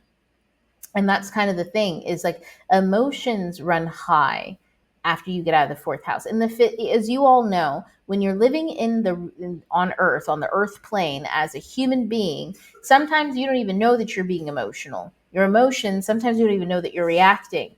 Emotions they hit you and you can lose it. And oftentimes, if you're in your ego, you're not paying attention to emotions or the emotions of others around you, so you don't see something coming when it's coming. And so that's also part of the fifth house when it comes to gambling and stuff like that, is when you let your ego get the best of you. And so, okay, let's talk about the sun a little bit as a luminary. Now, the sun is all of the attraction. So, I know I just hit the mic. I'm so sorry, everybody. So I know I already talked an awful lot about so many different myths and stuff like that. So now we're just going to I'm going to talk about the sun and bring up some of those myths and kind of bring all of this stuff into practicality a little bit. The sun, your sun, is literally a giant ball of fire hurtling through time and space, right? And it's spinning as it goes. And as it spins and goes, it has all of these other planets corralling after it. That is the gravitational pull of the sun. It literally balances out. There's a force field essentially around our entire solar system. And the sun is the reason why we turn and we spin the way that we do. Everything turns and spins because of the sun. This is purpose. In order to access your joy, or in order to access the fifth house, first we have joy. And so having joy is good and great enough, right? Having your creative potential and skills, the things that you do, is all well and good enough, because now you know how to express yourself. However, we've all understood that there are a lot of follies that happen in this house. We take risk here. We also have the story of Icarus here, who flew too close to the sun. He also took a risk. And remember, he flew too close to the what? The sun. So we have the concept of risk. How do you avoid taking the kind of risk that can be cataclysmic? Luckily, your girl's a Taurus, and she's all about calculated risk.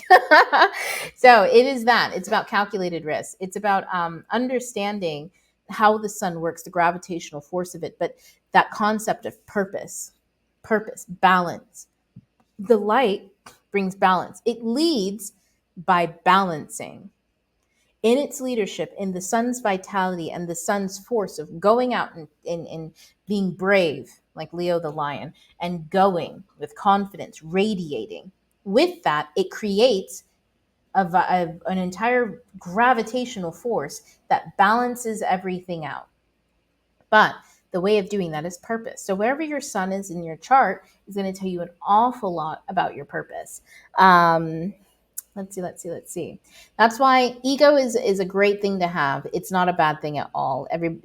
There's a lot of talk about ego and people having too big of egos, this, that, and the other. And also, I don't know if y'all have heard a little bit about BBL Drizzy or the entire thing that's going on in with Drake and Kendrick Lamar. That is a huge sign. I would say that in this aspect, what we're seeing is egos at play, but we're seeing a very balanced ego that is radiating fire, that hits so hard and so specific and such a blaze, and with community in mind. And then we're seeing an ego that was so inflated that it was such a huge and easy target to hit. Drake's the easy target. His ego is hugely inflated. And, that comes from the era of Pluto and Capricorn, the Instagram era, the FOMO era, the put your insecurities on display, and instead of actually healing and working on them, tell everyone else that they're just a hater and they're a problem and they're the problem. It's the narcissistic era, where no one can see past the bullshit, it seems, unless you've got like 20/20 vision, apparently, in the spiritual realm, I guess. But it's that concept. Drake really does represent the inflated ego, someone who can't see himself because he's so busy trying to be everything else. And I think he's also Gemini's sun. So that plays, and I know a lot of people like to say, oh, that's why he's always switching it up and this and that. No, Geminis don't just switch up themselves like 1,000 different times. You're just seeing different aspects of them. That's the thing. You're just seeing different aspects of them. But, a healed Gemini knows who they are. Each aspect knows who and what it is. In fact, everybody has Gemini energy in their natal chart. So everybody's also switching it up all the time. It's just less obvious with people who aren't Gemini suns. Gemini suns, it just seems really obvious that they're masking. Everybody else is masking too. It's just not as obvious. And so with that being said, he wasn't just switching it up. He had to reinvent himself 1,000 times because he didn't quite know, he was not settled and comfortable in who he was. So not acting necessarily from joy. Now, that being said, that whole, the reason why I bring that up in general is because it's a really good example of what happens when you are in balance and you strike. The dominoes fall. The reason why I bring up BBL Drizzy specifically is because this song is like the end credit to a beef. Metro dropped this song and he wasn't even a part of what was going on. But as a community member, not only was his collaboration perfect, chef's kiss, It brought everyone on a global level together. Now, if you're not on TikTok, which I think you are because you all found me, right? You have people all over the world collaborating on this song in so many different ways. I've heard an Arabic version. There's so many different versions. So many different people are using it in so many different ways. But it's kind of like, it's kind of like everybody is very much in a summer and festive mood, the Dionysus fifth house energy mood. Everybody's in such a festive mood while praying, while dancing on the downfall or on the grave of an inflated ego. And so this moment is kind of really, when I want to say this moment really encapsulates the fifth house of what happens when your ego is inflated. The fifth house does not celebrate an inflated ego. It celebrates self-expression. And so that's really important. Let me look really quick where we're at in the time. Okay, so let's look at some more aspects of the sun.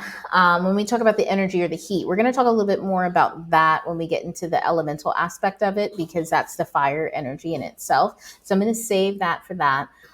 Let's talk a little bit, not about the Leo mythology. No, we already did some of this.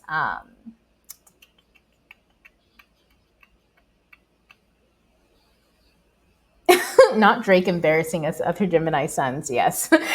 No.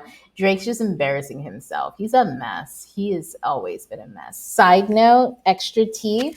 Anybody that I've ever known who, as a friend, as a close friend who liked his music, they'd always play in the car or some shit like that. And I could just never get into it. And I was like, I mean, if you like it, all them people turned out to be snakes. So I'm going to just leave it like that. Like a track.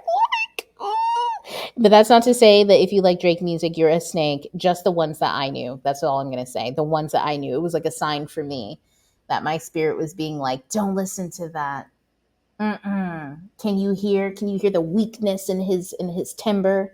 Anyways, let me stop. Let me go ahead and move over to Leo because we're running out of time. Leadership pride. I just want to see if there's anything else I want to hit on from the material. No. Okay, let's just go ahead and get into Leo because I do want to hit on this one more time. I know I was trashing my friend or my ex-friend a lot earlier. See, that's how much I, really had a lot of love and respect. Is I, saying ex-friend is so weird. I'm very neutral these days. Like I don't have a lot of animosity. If you would have asked me a few years ago how I felt about it, I was not neutral. I wasn't mad or angry either. I was just very unsettled by it all. But I do want to say here's some positive qualities, some very positive qualities of Leo. They're so warm, they're so loyal, they're so generous. The energy is just rambunctious. They're also amazing leaders. They're people who I want to say when something is wrong, it's like you want to run into their arms. They're just absolutely, they are as big as lions. On the tarot card, we have the strength card. They are sometimes, I would say Leos are the walking embodiment of strength. And everybody has Leo energy in them and in their chart somewhere. So this is where your strength comes from. It takes an awful lot of strength and leadership and generosity to not only show up in the world, but to show up as yourself and to share. That's why this is Leo energy. That's why this is all in the fifth house. Sometimes when we look at the houses, stuff can feel so fractured. Like we have gambling here, we have romance here, we have children here, and we have bravery and all this kind of stuff. How does that stuff relate? And the Leo is what brings it all together. It's because through this type of energy, you can do anything. It's such an attractive energy. It's meant to shine. It is meant to give life. So when you're around a Leo, you're around a really healthy Leo when you feel more alive. And that's why it might be a little selfish. Maybe that's why I was so upset that my friend seemed to be losing it on all ends because life. It's so hard to be around people who naturally emanate life. Now, I've also known some very toxic Leos who emanated, who stifling death, all of that kind of stuff, very selfishness. And that's the dark side of an unexpressed Leo, a Leo who is not self-expressing, who is holding back things, who needs control. Because Leo is a very, we're going to get into it. Leo is a very fixed energy. And so sometimes it seeks control. And when a Leo feels emotionally out of control, when a Leo feels like they're not getting the correct attention or things are not going the right way, when that ego gets bruised, oh my goodness, I said it earlier, they turn into Scar. They don't turn into like some sad little, sop. No, they turn into Scar. Yeah, it's the I be prepared. It's all that fucking crazy. They're wild with it. They're theatrical with their fucking villainy. Um, they get they don't know that it's like they don't know that they're doing wrong. Like no, they know they're doing wrong. They just don't give a fuck, and they're like if this is wrong, it's right, and but they'll know that no, there's under no circumstances is that right. This is all wrong. Like it's wild with a Leo. But because they're so charismatic, I wouldn't say, and because they're so loyal and they demand loyalty, it can, the energy there can be so, it's such a powerful energy that when misused, it can harm generationally. I'm telling you, my grandmother was Leo. She a mess. She a whole ass mess. Um, Let me see. Okay, so let's talk about the myth. Oh my God, I forgot to look this one up. And I told myself too. my whole self reminded me, and I was like, yeah, I'll look it up. Let me just do it from memory because I kind of know this one. So there was a lion, and I think it was called Neiman the lion, right?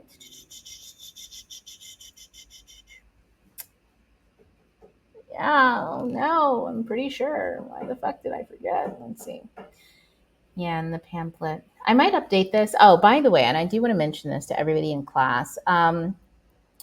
When I go through all of these, sometimes I'll update them and I'll make sure to send them out in a newsletter for everybody when they are updated. Because I'll go through and add more information or more things. Like sometimes I add modalities and sometimes I don't. Oftentimes, like I always talk about it in the class videos and stuff, but I'd like to add them to the illustrated guide. So when I do, know that I will send out a newsletter with like the fully updated thing. But that'll always only just be for members. Everybody else who just be purchasing stuff just gonna have to live with what they got. Maybe I'll do like an updated edition or something like that. Anyways, let me see. I can't find my lion. Damn. So, anyways, I think his name is Neiman. Neiman. We'll call him Neil. So we have not Neil. I can't call this lion. We'll call him Simba. Okay. So Simba was a mighty ferocious lion. And he was terrorizing the fuck out of these villagers somewhere in Greece. Okay. Like these people were just tired. And I think it's because they had a bunch of sheep and shit like that. And he just go and fuck up their sheep all the time. And these people were like, this is how we make a living. We need something. We need something to work. And they heard that there was a hero somewhere close by, Hercules. And so they asked her to like come and help. And this is one of his most famous labors is he slayed the lion. Now, slaying the lion was not easy because apparently this lion's fur was like, I don't know, what do they call it? Kevlar. It's like he was bulletproof. Like no sword could go through his fur, nothing. So Hercules literally had to strangle the lion to death. And so the myth of all of this, one, is about the sheer bravery, courage, and strength that it took, and the intellect that it took for Hercules to take down this lion. Because he was also kind of massive too. And the thing is like, fucking crazy. And then on top of that, I almost forgot this crazy fucking detail. He took one of the lion's claws and used that to skin him so Hercules could wear the pelt. So he was running around like, I don't know, what's that story where the wild things are? The little boy with the little wolf outfit on. He was running around like, in his little lion outfit afterwards. And the concept here is that it took bravery and it took strength to be able to defeat this impenetrable force. And that sometimes can represent your ego. So this lion, Simba, Neil, in other terms, he was a menace. So this is an ego that is out of control. Now, if you guys remember the Hercules, I mentioned Hercules in the fourth house class where we talked an awful lot about we didn't talk a lot about his labors. We only talked about the one with the crab, but we did talk about the fact that he done some horrific thing with his family. We're going to interpret it in a softer way. But essentially he, as a man, failed his family. And it could have caused the outcasting of his whole family socially. It could have caused so much emotional damage to his wife and his kids that he had to redeem himself. And to redeem himself is not that he had to go out and do some crazy stuff. This is about the internal quest. And with the crab, he had to take ownership over his internal world, right? So he had to overcome that. With the Hydra, which I think will equate to the mindset, the third house, he had to slay all of these different thoughts. And you can't just cut a thought down, another one will come back up. You have to cauterize it. In other words, you have to end it, you have to stop it, and you have to heal it. Cauterizing is healing. I mean, not for the Hydra because it ended up dying. But the point is that you have to get to the root of the issue, and you have to be smart and intelligent about it. So sometimes we do this by like replacing a mindset with a different mindset, but we have to get to the root of why we had the original one, cauterize that, not just cut it off, but cauterize it. We burn it to heal it and to purify. And then we have a new mindset. I don't know what his other labors are. I do, but like I have to remember it, but they're not that relevant right now. But the fifth house one with the lion is about overcoming his own ego. And that's why, the 12 labors, holy, I am such a dumb bitch. I should really read up on those because I'm pretty sure next class we'll talk about them a little bit deeper, because I'm pretty sure each labor is about what Hercules had to do in each house. So we should probably be talking about Hercules every class as we go. My apologies. That just dawned on me. It's really brilliant, so I don't apologize, because like, who else said that? Like, you know what I'm saying? I just connected 2 fucking dots. Obviously, the gods are smiling upon me. I can see it now. But I believe, and I should look at that, Hercules, each of his 12 labors is how he combats and gains ownership back of himself, right? And that's the redemption. If he's himself, then he can be redeemed, because then he can act in accordance in he'll have integrity, he'll have his autonomy, his agency, his self-responsibility, and accountability. So he'll gain all of those things and be able to manifest the life that he wants, which is probably to make things right again. And each labor probably correlates with each astrological house, which will give us another insight on how to overcome those things. That's why mythology is all about the psyche. At least this, yes, all mythology is all about the psyche and how to navigate it. And so beautiful, beautiful, beautiful. So in the fifth house, the lion, he is overcoming his ego. And the ego has this impenetrable shield. In other words, when you're in survival mode or you're acting from an ego space or place, you're defensive. You are very defensive. And so new ideas can't come in. You can't receive things like new emotions, love, this, that, or the other. Your ideas tend to be very hard set, like, it's impenetrable. If you feel like, I heard this the other day, it was the Abraham Hicks thing. And it was like, if you're in a partnership with somebody and you no longer want to be there, you're unhappy, right? If you're unhappy, what should you do? Most people are like, just leave. Okay, sure. But there's some processes you need to go through, because if you just leave the relationship, you're going to leave and take it with you. In other words, the next relationship you're in, you're going to have the same issues. And the reason why is, whenever you're unhappy with someone, it's because you have a lot of ideas about them that have created space between you, and that have caused emotional disconnection. You're not on the same page, in other words. So you have to be able to love that person again before you leave. And the way that you do that is by loving yourself.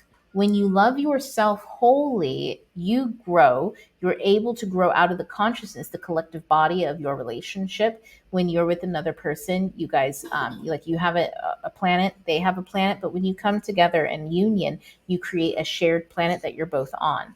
When that person or you are on the shared planet physically, in other words, you guys are physically together, but you're on your internal planet mentally, and you haven't let them know that, you guys have lots of miscommunications because you sent your representative. In other words, if you're on your phone on TikTok and you guys are supposed to be spending time together and you're like reading something and you're like, oh yeah, he's just talking about his like whatever, this, that, or the other, and blah, blah, blah, blah, blah. You're not present with another person. And so therefore you're not actually engaging with them, and you're not a part of the story that they're building. And that's like reading a book and getting 50 chapters in and being like, Oh, I don't need to go back and read the other ones, even though I wasn't paying attention for like 15 out of the 50 chapters that I read. I'll just keep going. And then you be saying dumb shit. People do this all the time where they'll say dumb as fuck stuff. And it's like, did you even read it? And they'll be like, well, I read most of it. Why do you have an opinion? You can tell I'm a literary critic. But no, it's like when you're doing stuff like that, when you're not present with the person, when you're with them and you guys are in a relationship, it causes a lot of miscommunications. So you have to either, if you no longer want to be in the relationship and you need to disseminate it, you have to come back to a point of joy, which means you have to come back to being able to let them go from a place of love, because you know that you guys are incompatible now at this point, and maybe they know as well, but that doesn't mean that you got to hate this person. And I'm only going to say that if you're leaving a relationship respectfully. If y'all done crossed every line in the goddamn book, honestly, therapy, much therapy. But if you're leaving a relationship because you guys are just no longer compatible, in other words, no disrespect has happened to some extraneous degree, like maybe, you're just not as interested and you're just going with the flow, or maybe you're getting into a settled space or something like that, that's where you want to apply this. The other ones, that's a case by case basis. And so I can't speak to a general collective about anything that is more serious than that. So that's kind of like, when we talk about like the ego and we talk about like this Hercules, the lion aspect and all of this, it can be really difficult to open up enough to love someone again when you really don't want to. It can be really difficult, but this is the opening the heart chakra. That's kind of the slaying of the lion and the skinning him and wearing the skin. Now, when Hercules wears it, it's something he can also take off. This is something he has control of now, being able to put on his lion gear and also take it off, meaning that he chooses when his shields go up. He chooses when he's putting up boundaries and when he's not, instead of just being closed off. With the lion out there wreaking havoc and shit and eating up on the sheep, this is somebody who's closed off and who is causing harm in ways that they feel they are justified causing. But anytime you're the lion and everybody else is the sheep, it's not really justifiable, no matter how you spin it. So that's the mythology of the lion. There's also the Durga. I do recommend people look into that, but I only have so much time left. Okay.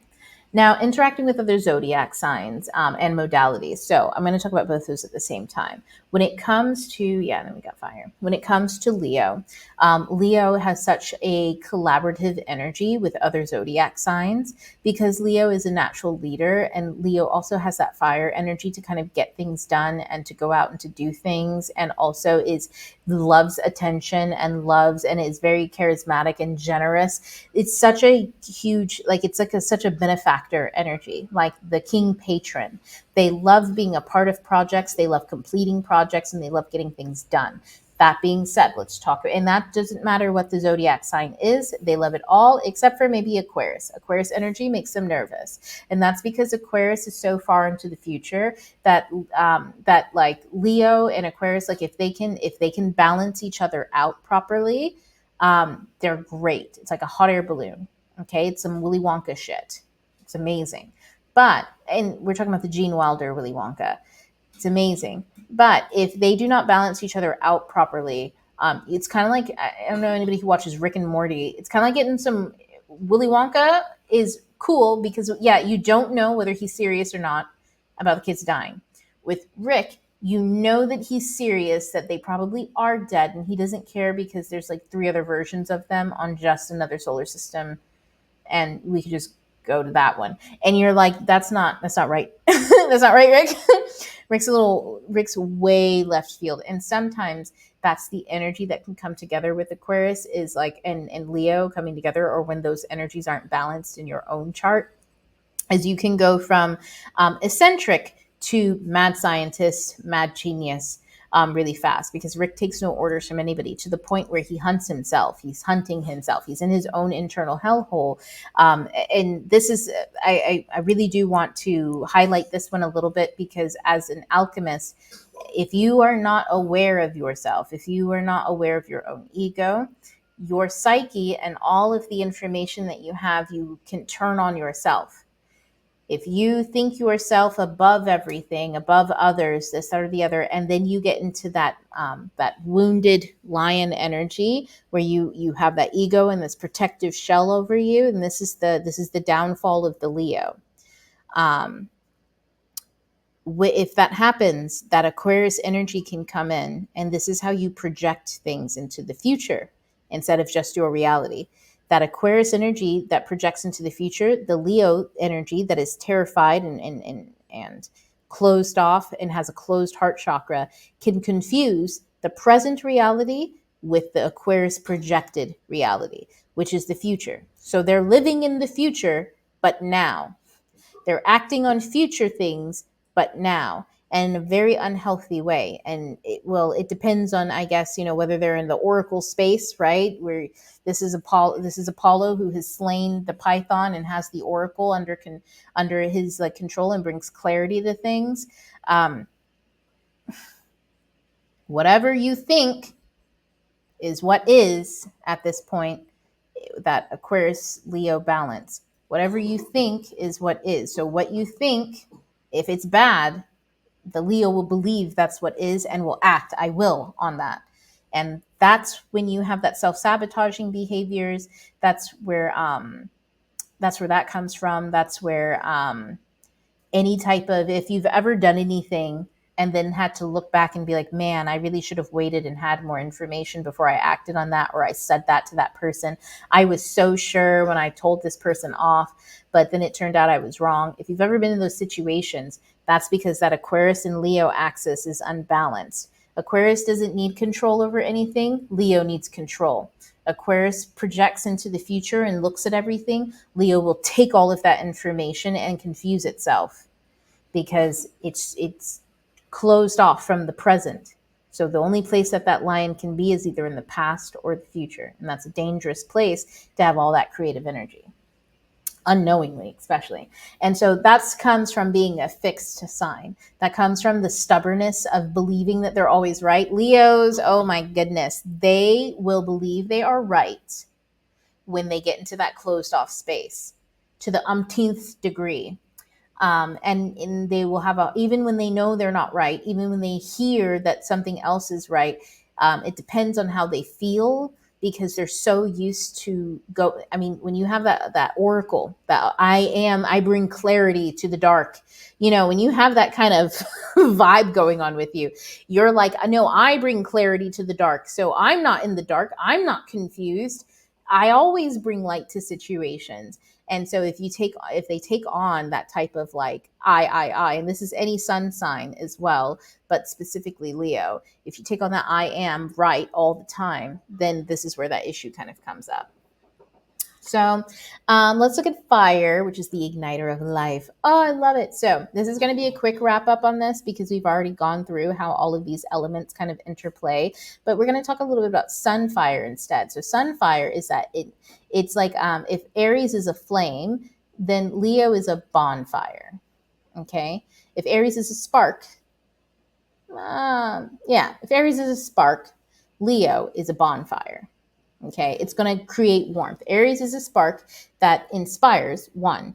Leo is a bonfire that keeps many warm, that invites many in, that creates community, that a place where people share. This is where that generosity comes in. So generosity plus other fire aspects and signs can mean a great time, great inspiration. It can be amazing. However, with the sun fire, or whenever you have your purpose, when you use your sun sign, that plus any fire or elemental energy sometimes can make it so that you don't look at details. So it's really important to keep that in mind when you're feeling, if you're a Leo, but two, if you are working with sun energy and fire. And what that would look like is whatever your purpose in life is, that's your sun energy, and actions. Oh, I'm going to do this and this and this and this and this. That's fire. Actions also are fire. Also sun energy plus your purpose plus doing things is like sun plus sun, to be totally honest. But sun energy plus inspiration, sun energy plus realizations of knowledge, collecting new knowledge, and knowledge is power. Remember, so that's fire energy in that aspect, not just earth energy, because sometimes earth and fire can sometimes make knowledge, but also. Is there any other one in there that I want to? No. It's just those three. So whenever you're working with that plus your purpose, you're likely to miss out on details. And the details are all in time. Details are all in the devil. So that's the how, right? So you don't need to know how things are going to work out when you're doing things like that. But it is important to note that that is not the time where you can figure out, and it is not the time that you do know how things figure out. So whenever you are working with inspiration and your purpose, whenever you're working with sharing your purpose with creative expression and stuff like that, or gathering knowledge and realizations, you don't know how that stuff's going to go. You don't. So don't look for how. Just lean into that. But if you think that you know how it's going to work, oh, I'm inspired. I know how all of this is going to be plotted out. I know I'm going to plan the whole thing. Don't plan the whole thing. You're in fire energy. Fire never plans.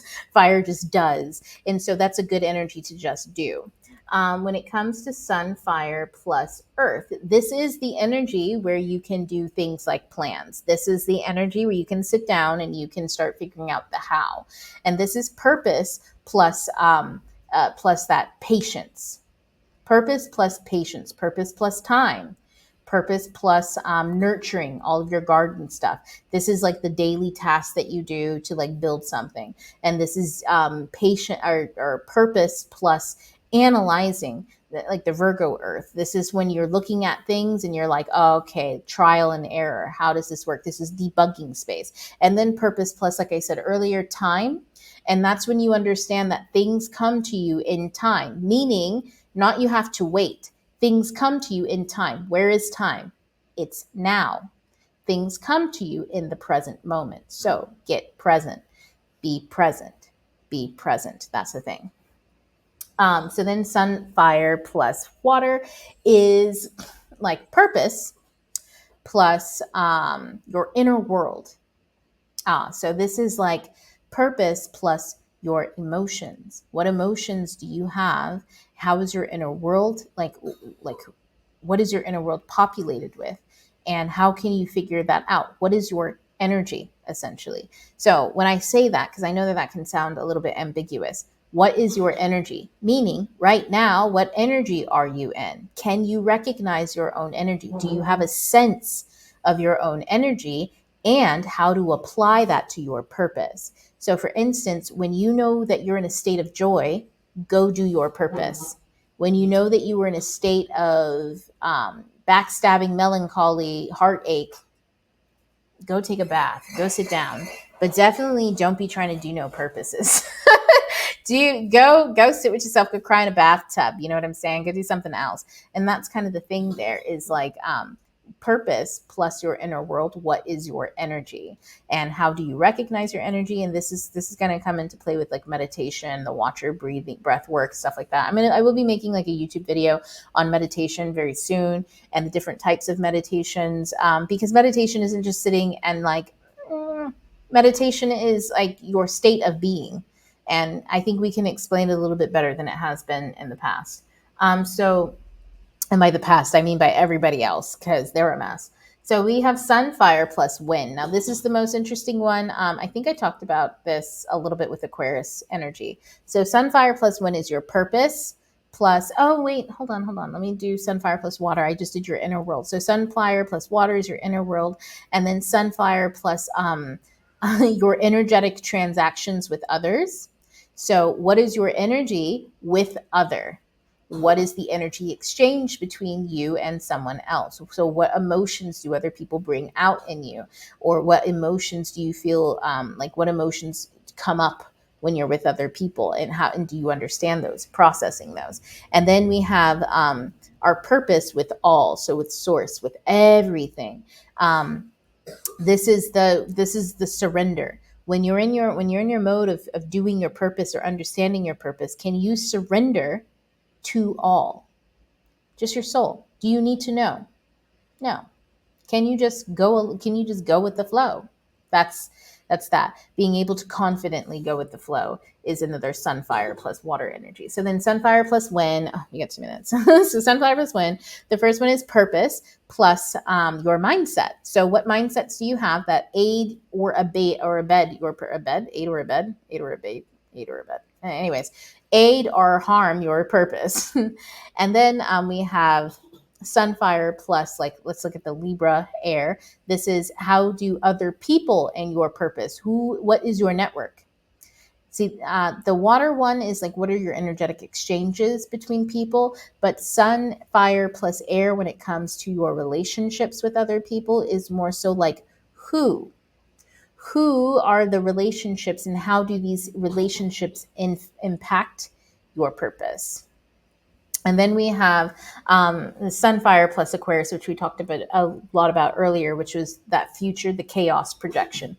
When you're in the chaos of the future or the past, because Aquarius energy is out of time, which is why they always seem so unique or so original, this, that, and the other, so otherworldly. And it's because they do not exist in the material. I'm married to an Aquarius, and honestly, when, oh my goodness, when he was not present, when practicing presence, who knows where he was? He was in 1,000 different places at once. It was like he had 5 different realities going at any given time. And that's like a natural state, like it's a natural state. So like getting in control of being present in that kind of energy and being able to pull all of the future and projections. Like I will say that that's kind of a negative look on it, just like the 5 different channels going at once. But the positive aspect of it is like that eagle eye view, the ability to see everything from a high vantage point. It's high intellect and it's incredibly brilliant and beautiful.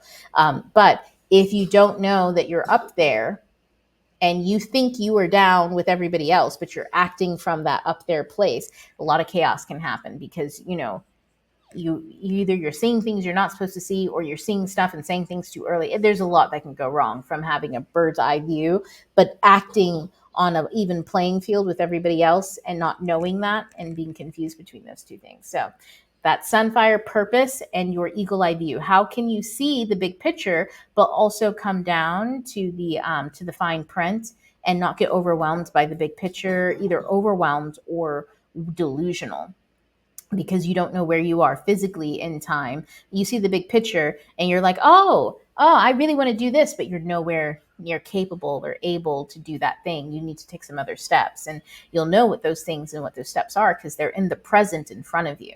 But if you're in the bird's eye view, then you're not present. So you can't solve the problems in front of you because you can't even see them. And that's, that there's a sense of blindness there.